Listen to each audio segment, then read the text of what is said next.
Are we checking now?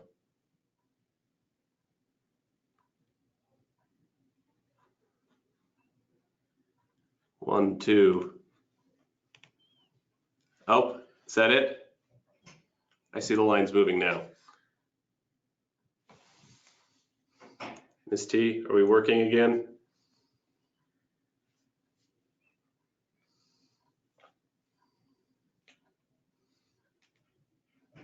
Okay, we're back. I promise these are going to get so much smoother as we do these more and more and more and more. All right, thank you all for the patience. News and reminders. Hopefully you got some of that. Hopefully you got some of that intro. We're going to talk about source protection. It was a beautiful intro if you didn't hear that. Otherwise, we're just going to dive right into this.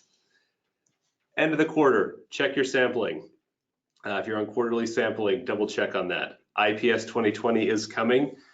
Please be prepped and ready for IPS 2020 sampling to go through. And IPS 2020 rule to kick off starting January 1. We're going to start looking at those more intently. We are looking at them now. Hopefully you've gotten the letter that went out. If you're a system that's going to be significantly impacted and you're contacting us with those questions now. Lead and copper rule revisions. The EPA released their revisions for the lead and copper rule. That's in the comment phase. You can check more information on that either through EPA or AWWA. We are preparing some of our comments on it. Nothing's finalized, but we will continue to communicate what that could mean and how that will impact systems who are regulated under the lead and copper rule revisions, lead and copper rule.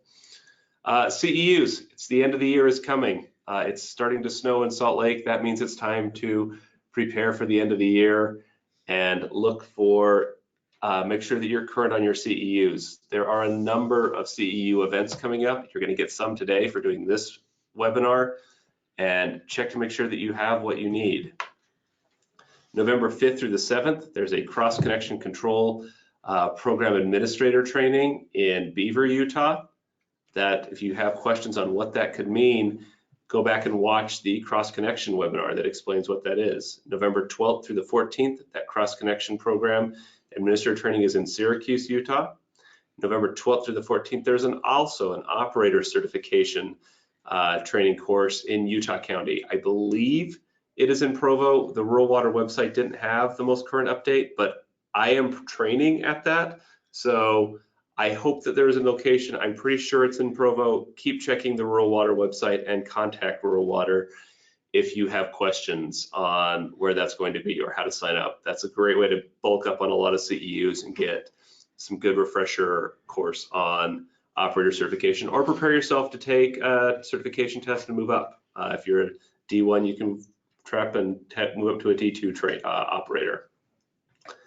November 12th, there is a groundwater surface water treatment workshop in Woods Cross. There's going to be two of our staff there. Zane Tomlins and Michelle Darris from our office will be there to help if there's any questions. They're not presenting the training, but they'll be there to help provide regulatory insight as well as attending the training and getting more insight on better ground and surface water treatment. November 19th, there is a cross connection and backflow prevention workshop in St. George. And December 4th, there is the CEU Roundup in Sandy City. All of those trainings are provided by the Utah Rural Water Association, and we encourage you to check out their website under the training tab to find out more information or contact them about registration requirements. The AWWA Intermountain Section Training Calendar, November 14th, there is a free small systems training in Nephi, Utah. November 20th through the 22nd, there's an OpCert Cram for the Exam event in West Jordan, Utah. I am also training at that webinar, at that live event. I like to think of it as I get to do podcasts once a month as a webinar, and this is the closest I will come to a live podcasting event is my OpCert training, except that it's not recorded, nor is it funny. December 4th, there's a distribution symposium and CEU sale in Harriman, Utah. You can check out the AWWA Intermountain Section Training Calendar for more information and registration event on that. All right. let's move into our main topic.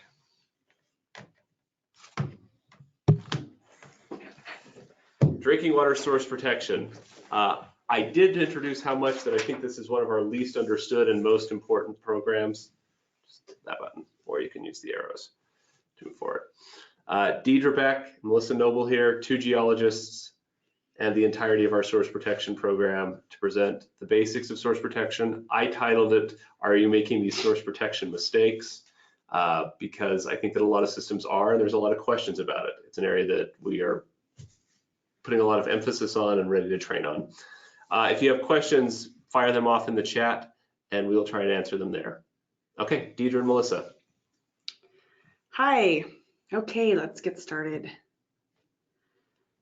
So today we're going to talk about drinking water source protection, like Colt just said. We're going to talk about why it's important. We're also going to discuss how Utah implements its drinking water source protection program and how proposed changes to the IPs rule are going to impact source protection.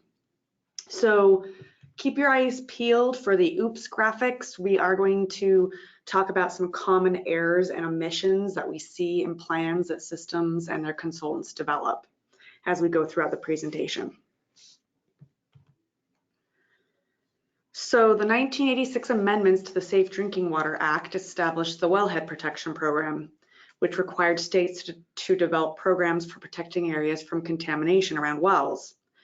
And then the 1996 amendments to the Safe Drinking Water Act required that all states develop source water assessment programs for all drinking water sources. The term source water refers to untreated water from streams, rivers, lakes, and also water from underground aquifers that supply wells and springs. So many of you know the Safe Drinking Water Act uses a multi-barrier approach to protecting drinking water. The first barrier is risk prevention, and this is where source protection lies. So this focuses on the proper selection and protection of new drinking water sources. For existing sources, efforts are focused on identifying sources of contamination, identifying the conditions under which those risks would increase, and implementing source water protection strategies. Barrier number 2 is risk management. This is the protection that's provided by water treatment and system operators. And obviously, treatment continues to play a central role in the prevention of waterborne disease. Barrier number 3 is monitoring and compliance. Under this barrier, systems aim to detect and fix problems in the source and/or distribution system as early as possible. And then individual action is the 4th barrier, and this basically is just the idea that informed and involved consumers will become advocates for improvements in their water systems operations. So I think we all probably understand intuitively why source protection is important. We live in a very dry state, so protecting the supply of existing surface and underground water sources is vitally important. If an aquifer or surface water source becomes contaminated, it can be costly, if not impossible, to remediate. And even if it can be treated, polluted drinking water requires additional water treatment, which can mean expensive upgrades to existing water treatment plants. So in Utah, public water systems are responsible for protecting their sources of drinking water from contamination. R309600 and R309605 set forth minimum requirements to establish a uniform statewide program for implementation by public water systems. So R309600 applies to groundwater sources and to groundwater sources under the direct influence of surface water. R309605 applies to public water systems which obtain surface water prior to treatment and distribution, and to public water systems using water from groundwater sources which are considered under the direct influence of surface water. So we're going to talk about all of the plan requirements a little in more detail as we go through this presentation. But this slide, I'm going to give you kind of the highlights of each one of those sections. So while the requirements differ a bit for plans for surface water and groundwater sources, in general, the sections include the following. So we have the delineation report. So the delineation report basically evaluates the surface and subsurface area through which contamination is likely to move toward and pollute a source. The potential contamination source inventory identifies facilities and activities within the protection zones that could possibly contaminate the source. The susceptibility analysis is unique to surface water sources, and it combines an evaluation of the structural integrity of the intake, the sensitivity of the natural setting, and the nature of the potential contamination sources to determine how susceptible that surface water source is to contamination. Both have management programs required for existing potential contamination sources and for future potential contamination sources. The implementation schedule is also required for both, and this is basically just a summary list of all land management strategies that have been planned by the water system and the timeline for implementing them. And then the resource evaluation is a financial assessment of the system's ability to carry out the plan. The record keeping section is a section that's supposed to contain documentation of the items that the public water system has carried out. So this is supposed to be a living document essentially. The contingency plan is just basically a plan that the system identifies for if the source protection plan does fail. And then there's also a public notification requirement. So we're going to talk about the delineation report for groundwater sources. There are two options for delineating your source protection zones. The preferred procedure establishes 4 zones. The first is a 100-foot zone. It's a radius around the source. It's a fixed radius. Zone 2 is a 250-day groundwater time of travel. Zone 3 is a 3-year groundwater time of travel. And Zone 4 is a 15-year groundwater time of travel. So because these involve quite detailed analyses, the preferred procedure requires that a licensed geologist or engineer prepare that portion of the plan. The other option is a 2-mile radius procedure. This can no longer be used for new wells. It has been used for existing wells, and it can be used for existing and new springs. It basically establishes one protection zone, which is the zone 1, and then a management area, which is the 2-mile buffer around that source. It's best applied in remote areas where there aren't many potential contamination sources. So because obviously the more potential contamination sources, the harder it is going to be for a system to manage. So here's our first oops. We get countless plans that have not been stamped by a professional geologist or engineer, even when they have been prepared by one, and even when they require that they be stamped. So keep that in mind when you're sending in a plan, or you have a consultant that has prepared a plan, that there's a page either in a title page or on the maps themselves that's actually been stamped and signed by the licensed professional. Okay, so for surface water sources, we also have 2 options. There are predefined zones. These are established under R309-605. You can see those there in the slide. We provide those zones to your consultant or to you upon request. We also have a method 2, but that requires prior review and approval by the director. I actually haven't seen this done. Under this method, the zones can be no less protective than those defined in the table on that slide. So once you have your zones, the next step is to identify the existing facilities within those zones that could possibly contaminate your drinking water source. And so this is the potential contamination source inventory. Potential contamination source is essentially any facility or site that employs an activity or procedure which may potentially contaminate your drinking water supply. A pollution source is also a potential contamination source. It's just a little more serious, and it's basically because it's discharging contaminants directly to the ground. So this would include, or has the potential to. So this includes septic systems, landfills, concentrated animal feeding operations, and others. And we have a full list of those that we consider within our rule. So once you have an inventory of these potential contamination sources, it needs to be prioritized from greatest risk to least risk. And we leave that up to the system to decide how to prioritize. Generally, it's by distance from the source, but there are other more sophisticated methods that I've seen used.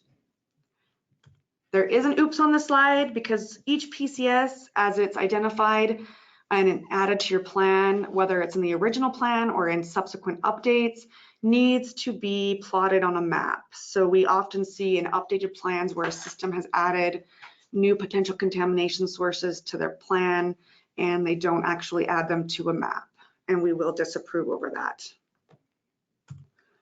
Okay, so some common potential contamination sources. As you can see here, we have wastewater systems. These can include municipal sanitary wastewater treatment plants, large underground septic systems, and then of course sewer lines and laterals. Residential PCSs are quite common as well, septic systems, pesticide, herbicide, and fertilizer storage use and mixing areas, and then residential underground and above ground storage tanks. And then of course household hazardous wastes. And then we have the commerce and industrial type PCSs like gas stations, petroleum manufacturers, dry cleaners, those types of things. Transportation networks are considered potential contamination sources because of the types of, obviously, petroleum products used in cars and trucks, and then also salt being used on roads and sometimes herbicides being used for weed management. And then we have agriculture, and that's just basically because of the type of chemicals that might be being used on the fields, and then also concentrated animal feeding operations. So tools, there's a lot of survey methods out there. Windshield, door-to-door, mail, online, and telephone surveys are some of the different types of surveys. Any reasonable survey method is acceptable. Obviously, some of these are much more time intensive than others. In my past life, I was a consultant, and we would actually perform these windshield surveys.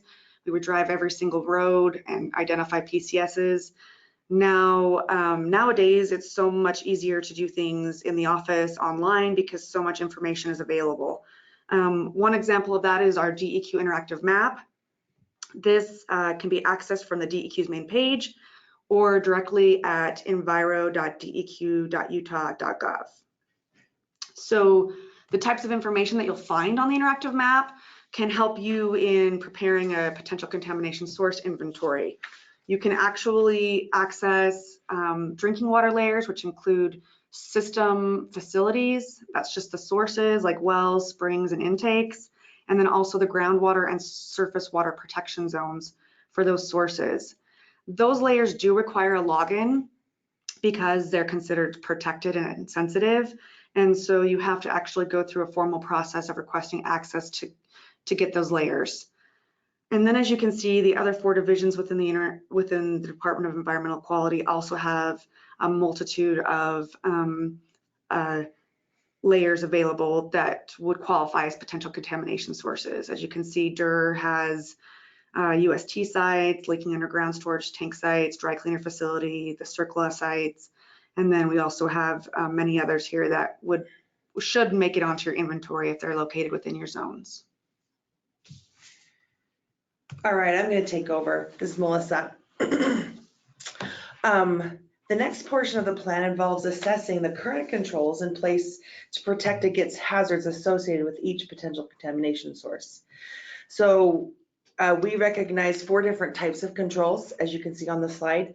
There's regulatory, best management, pollution prevention, physical, and negligible quantities.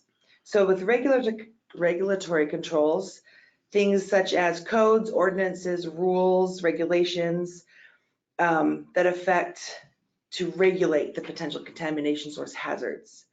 Best management and pollution prevention practices are activities that are currently being used by the potential contamination source to control the hazardous substances at the facility.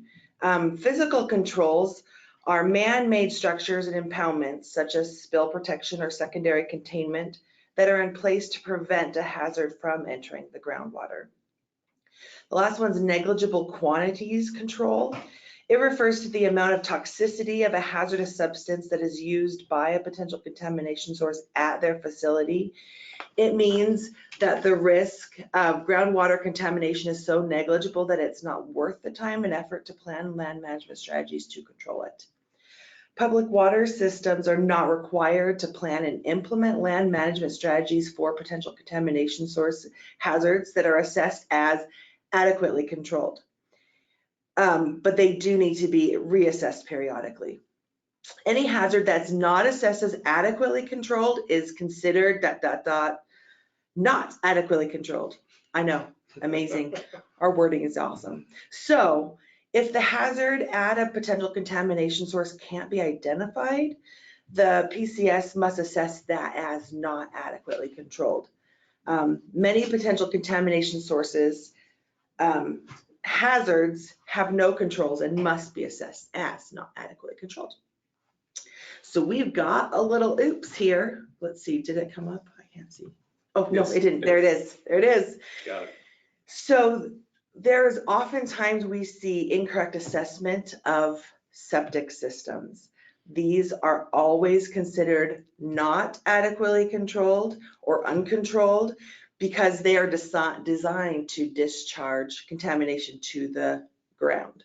So that's a big one that we often see. And there's another oops. I know I don't have a second one on here, but here it is. Oftentimes, systems do not reassess their potential contamination sources previously determined as adequately controlled. So technically, every updated cycle, all adequately controlled potential contamination sources need to be reevaluated and reassessed to make sure that the controls that were in place when they were originally assessed they're still there. At a minimum, just put a statement and do it too. Don't just put the statement, but also do it that says that the PCS is previously determined to be adequately controlled were reassessed and are still considered adequately controlled. All right, so the rule requires that land management strategies be planned for potential contamination source hazards that are not adequately controlled. So the public water systems have complete discretion to choose those land management strategies that will work best for them. The division understands that these are local problems that require local solutions. We will not disapprove a plan because we disagree with land management strategies. We may offer suggestions, but really the public water system is responsible to make the final decision about those land management strategies and to implement them. So land management strategies can be either regulatory or non-regulatory. Some examples of non-regulatory, as you see up here on the slide, are things like public education programs, property purchase, household hazardous waste collection programs, groundwater monitoring, water conservation programs, memoranda of understanding, written contracts and agreements, all of those types of things. Regulatory land management strategies include things like zoning ordinances, subdivision ordinances, site planning reviews, and design standards. So here's an oops. Oftentimes, it's mistakenly assumed that the most effective land management strategy will always be regulatory. Regulations require enforcement, and there are many activities. Colt enjoys that one. There are many activities that are very difficult to enforce. These include pesticide and fertilizer applications, waste disposal in septic tanks, the use and disposal of household hazardous waste, other things like that. Public education programs and memoranda of understanding, which identify best management practices, could be much more effective in addressing these type of activities.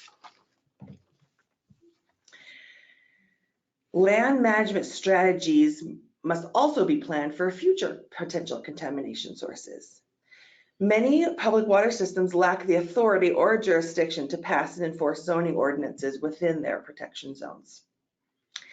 Utah Code 19-4-113 required that all first and second class counties adopt drinking water source protection ordinances by May 3rd of 2010. So currently 16 out of the 29 counties in Utah have adopted some type of drinking water source protection ordinance. These ordinances only apply to groundwater sources. Also, cities and towns have what's called extraterritorial jurisdiction to enact ordinances to protect a stream or source from which their water is taken for up to 15 miles above the point from which it is taken at a distance of 300 feet on each side of the stream. So more than 90 municipalities and towns have enacted drinking water source protection ordinances. If zoning ordinances are not used, public water systems need to establish a plan to contact potential contamination sources individually as they move into those protection areas, identify and assess their controls, and plan land management strategies if they are not adequately controlled. Something to keep in mind though, the Division of Drinking Water does not control potential contamination sources, even if it's to protect sources of drinking water. Unfortunately, or maybe fortunately for us, job stability, is that there's only 2 of us in the division that take care of all of source protection. We don't go out and track potential contamination sources or ensure that sources of drinking water are not being contaminated. That's really not our responsibility. It is the responsibility of the public water system. And the first step to ensuring that the drinking water doesn't get contaminated is to implement your drinking water source protection plan. For new sources, we do have the discretion to disapprove a source location if there's going to be pollution sources or potential contamination sources within zones 1 and 2. So we do have a little bit of authority there, but that doesn't count for the majority of what we see. So on to the implementation schedule and record keeping sections. These are the 2 of the most important sections of the plan, and they're often overlooked. Each public water system is supposed to begin implementing its source protection plan in accordance with the implementation schedule that you guys make within 180 days after submittal, as long as the plan's not disapproved. Systems are supposed to describe these efforts in their next updated plan, which should include documentation of how the land management strategies identified for existing and future potential contamination sources were implemented. As a drinking water source protection plan is executed, systems are supposed to document any land management strategies that are implemented in the record keeping section of the plan. Systems should provide actual copies of memoranda of understanding, public education programs, bill stuffers, newsletters, or other correspondence documenting implementation of each land management strategy as it occurs in this section. So we've got an oops here, you guys. We often see no changes in the updates on these sections. And honestly, if there shouldn't be any no changes. The only reason is if there are absolutely no uncontrolled potential contamination sources within the zones. If there's any that are controlled or that are uncontrolled, there needs to be changes to this section. Clear as mud? Okay, good. All right, you guys, Colt already said something about this, so I'm guessing that you guys have heard something about the new IPS rule that's going into effect. Repeat it 1,000 times though. Okay. Like, if you can, like, we could do this slide twice, because I want to make sure everybody hears it at least a dozen times. So if you haven't heard, you guys, guess what? Oh my gosh, there's a new IPS rule going in. And what I understand is that it was first finalized in 1996, and there's been literally no, well, not literally, there's been no re-review or a complete review. There's been a complete review. There've been updates and sort of like patchwork fixes thrown in, but we've not done a complete So now look at it. we are doing a full-on complete review. What's interesting about this is it's unique to Utah, right?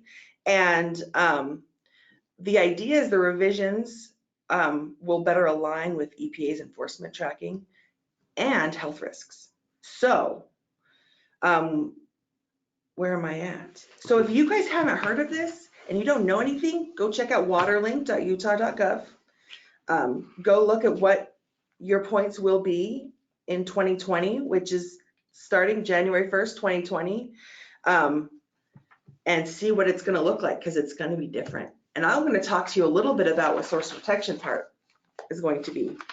So the changes to the source protection IPS points include removal of some of these, what we will call antiquated and redundant deficiencies, But we're adding one significant deficiency. Remember how I was just talking about record keeping and implementation?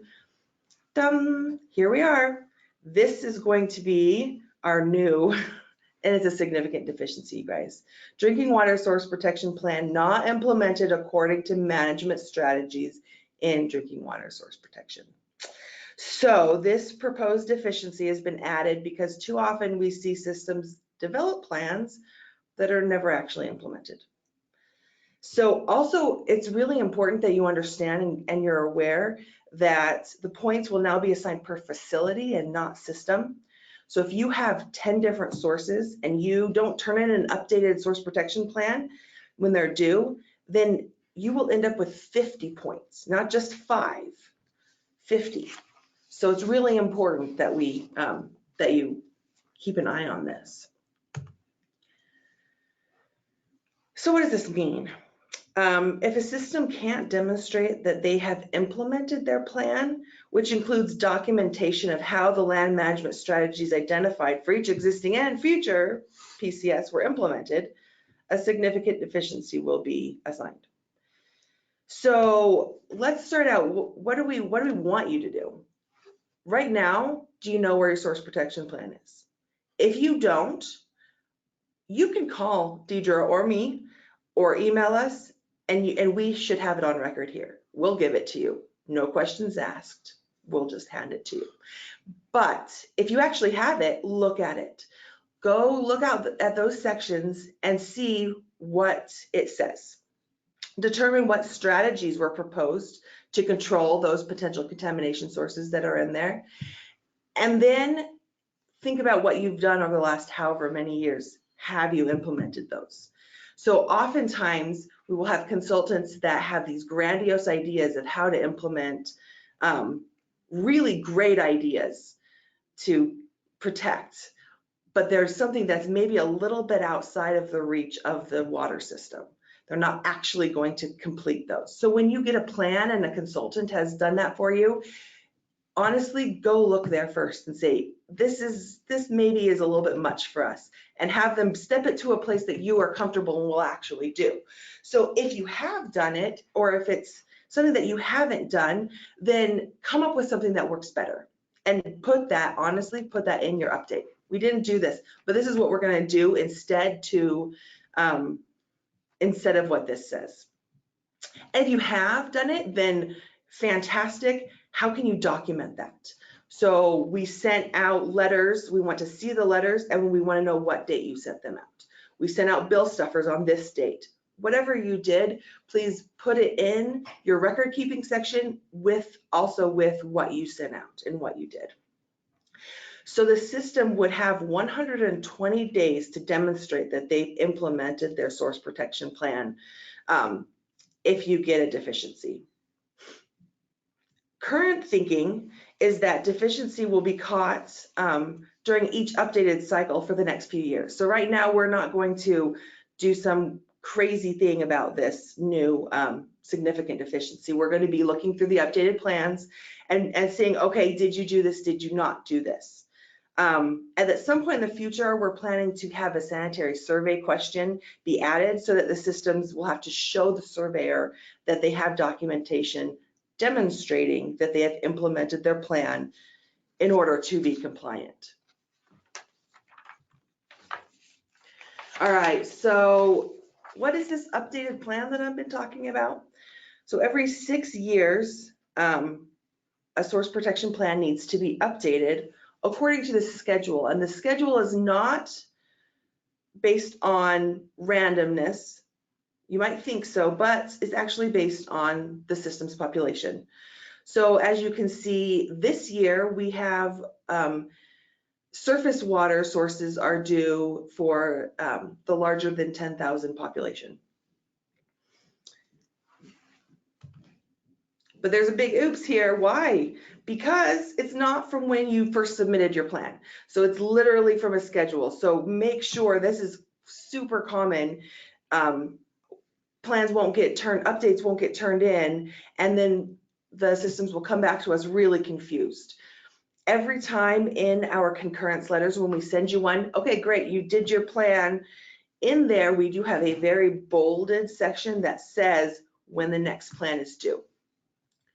That is going to be, you want to make sure you put that on a calendar or something so that you know, because it's not going to be 6 years from when you turn it in, most likely. Most likely it's going to be a smaller iteration of that. And then after you get on that schedule, then it will be every 6 years. So also make sure that you realize that as long as there's no change to your delineation, which requires a geologist or a licensed engineer to stamp that, if there's only minor changes to your potential contamination source inventory, then anyone can draft your updated plan. On our website, we have the standard report format for the updated source protection plans, or you can email or call or snail mail if you want, myself or Deidre, to get that information. We will likely email it back to you though, no matter which way you get a hold of us. So with that, I guess we can take questions and thank you. Let's see if we've got any questions in the chat. No questions in the chat. Clear. You were that clear. You answered all the questions before they were even asked. Truly impressive. Thank you. That was amazing. I thought it was a really great high-level view of source protection. I know there's a lot of nuances that go into this because I have a lot of systems that end up on enforcement with source protection issues that they don't understand and I don't understand how to help them. And you guys are always great. I have had nothing but good things from the systems that have worked with you on source protection issues and coming back into compliance. So again, thank you for coming in, presenting this, coming so unbelievably well prepared. That was amazing. I mean, that was truly, they practiced yesterday. It was fantastic. I walked past and saw them practicing for this webinar, which is truly above and beyond. So I cannot thank you enough for putting that work in to preparing this and having it out there. And we will have this available on our GoToWebinar channel.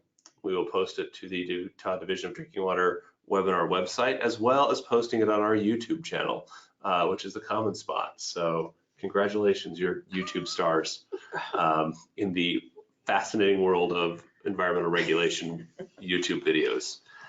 Our next one, speaking of upcoming, our next webinar is November 18th, 2019 at 11 a.m. and it's on IPS 2020. Shocking. Yay. Yes, with Pete Kears and Ryan Deering, two of our field services people who can go through and talk about the actual fixes, what this is going to mean, and the process for removing or correcting IPS deficiencies. If you're watching this on a delay on YouTube and you have a question, go ahead and write it in the comments section and I will get it to Melissa or Deidre and answer it there in the comments. We will post the CEU link. This probably won't be up on YouTube for a day or two. I want to start driving as much traffic as I can through the new thing, through the new service. But otherwise, again, thank you, and we will see you in November.